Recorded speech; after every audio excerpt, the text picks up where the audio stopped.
நீங்கள் இந்த பிரபஞ்சத்திற்கு ஒத்த வேஷம் தெரியாமல் தேவனுடைய நன்மையும் பிரியமும் பரிபூரணமுமான சித்தம் இன்னதென்று பகுத்தறியத்தக்கதாக உங்கள் மனம் புதிதாகிறதினாலே மறுரூபமாகுங்கள்.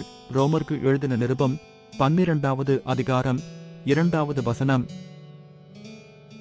நீங்கள் இந்த பிரபஞ்சத்திற்கு ஒத்த வேஷம் தெரியாமல் தேவனுடைய நன்மையும் பிரியமும் பரிபூரணமுமான சித்தம் இன்னதென்று பகுத்தறியத்தக்கதாக உங்கள் மனம் புதிதாகிறதினாலே மறுரூபமாகுங்கள்.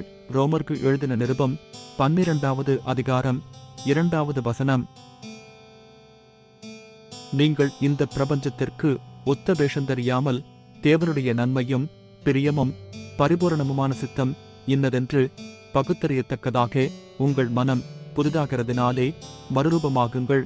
ரோமர்க்கு எழுதின நிருபம் 12வது அதிகாரம் 2வது வசனம்.